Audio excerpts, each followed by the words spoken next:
ಏನ್ ಮಾಮ್ ನೆನೆ ಬಿಟ್ಟಿದ್ರೆ 500 ಹೊಡೆದ್ಬಿಡ್ತೀರಿ.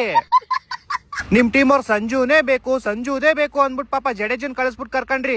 ನಿಮ್ ಸಂಜು 8 ಬಾಲ್ 7 ರನ್ ನೋಡ್ಬಿಟ್ಟು ನಿಮ್ ತಲಾಗೊಂಡ್ ಟ್ರಿವ್ಯೂ ಕೊಟ್ಬಿಟ್ಟು ಮನೆಗೆ. ಸಂಜು ಸ್ಯಾಮ್ಸಂಗ್ ಔಟ್ ಆದ್ಮೇಲೆ ಒಳ್ಳೆ ಒಣಗೋಗಿರೋ ಮರದಿಂದ ಹಣ್ಣುದ್ರಲ್ವ ಆತರ ಪತ ಅಂತ ಉದ್ರೋದ್ರಲ್ಲ ಎಲ್ಲಾರು. ಒಂದೊಂದಲ್ಲ ಇನ್ ಈ ಕಡೆ ಜಡೇಜಾ ಕೇಳ್ಬೇಕಾ, ಎಲ್ಲಾರನ್ನ ಔಟ್ ಮಾಡಿ ಹೆಡ್ ಶಾಟ್ ಬೇರೆ ಹೊಡಿತಾವ್ ಡಿಶ್ಕೆ ಅಂತ. ಯಾಕೋ ಮಾತೇ ಇಲ್ಲ, ನಾಲ್ಗೆ ಬಿದ್ದೋಯ್ತಾ ಇಲ್ಲ ತಿಕ್ಕ ಉರ್ದೋಯ್ತಾ? ಫಸ್ಟ್ ಮ್ಯಾಚ್ ದೇವ್ರಿಗೆ ಕಣ. ಸೋತ್ ಮೇಲೆ ಎಲ್ಲಾರು ಹಿಂಗೆ ಹೇಳೋದು.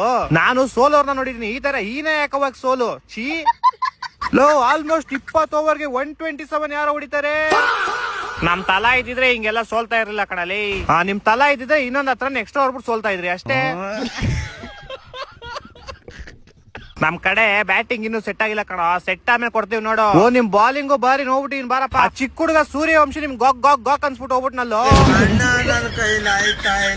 15 ಬಾಲ್ 50 ರನ್ ಹೊಡೆದ್ ಬಿಸಾಕ್ಬಿಟ್ಟ ನಿಮ್ಗೆ. 52ನೇ ರನ್ ಔಟ್ ಮಾಡಿದೀವಿ. ಹಂಗೆ ಏನ್ ಕಿತ್ತಾಕೊಂಡ್ಬಿಟ್ರಿ, ಏನ್ ಮ್ಯಾಚ್ ಗೆದ್ಬಿಟ್ರ? 12 ಓವರ್ ಮುಗಿಸ್ಬಿಟ್ಟು ಹೋದ್ರು ಅವ್ರ ಮನೆಗೆ.